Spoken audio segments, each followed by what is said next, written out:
تو لڑکوں کے بارے میں کوئی ایج میں نے کسی کتاب میں نہیں پڑھی ہے، لیکن ظاہر سی بات ہے کہ رسول اللہ اور امیر المؤمنین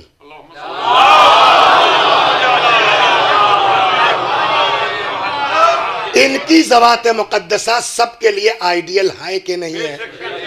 بولیے، ہے نا؟ رسول اللہ کی شادی جب ہوئی تو کیا عمر تھی حضرت کی؟ 25 سال۔ امیر المومنین کی جب شادی ہوئی تو کیا ایج تھی امیر المومنین کی؟ 25 سال۔ تو کوئی روایت نہ پڑھنے کے باوجود ہمارے پاس دو شخصیتوں کی شادی کی عمر موجود ہے 25 سال، تو میں یہ سمجھتا ہوں کہ ہم کو بھی وہی اپنا لینا۔ 30 سال ہو گیا تھا، 35 سال کا لڑکا ہو گیا، 38 سال، بچا کیا ہے بیچارے کے پاس؟ سیدھی بات ہے بھائی، وہ کچھ یہ درد مجھ سے بیان کیا اس لڑکے نے کہ وسیع بھائی کیا کریں، 38 سال کے بعد شادی ہوئی، کہاں تک ہم انتظار کریں کہ بیٹا ہو جائے بیٹا ہو جائے؟ تو یہ باپ کو سوچنا پڑے گا کہ آپ کو اپنے بچوں کی شادی کا صحیح وقت، اور اگر آپ کچھ کرتے نہیں ہیں،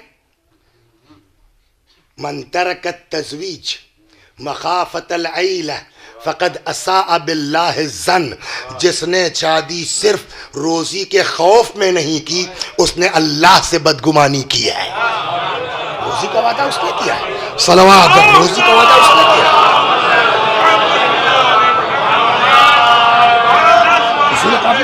تو لڑکوں کے لیے 25 سال آپ کم میں کر دیجئے، جب ضرورت محسوس ہو تب کر دیں، آدمی 18 سال کے اس میں 20 سال کے اس میں 25، لیکن لاسٹ یہ 25 سال ہے، نمبر 1۔ نمبر 2، لڑکیوں کے لیے باقاعدہ حدیث موجود ہے اور مثال دی گئی ہے۔ آپ مجھ کو بدتمیز اگر نہ کہیے تو یہ روایت کی مثال ہے، حدیث میں ہے کہ اگر درخت پر پھل تیار ہو گیا ہے تو توڑ لو، نہیں توڑو گے سڑ جائے گا۔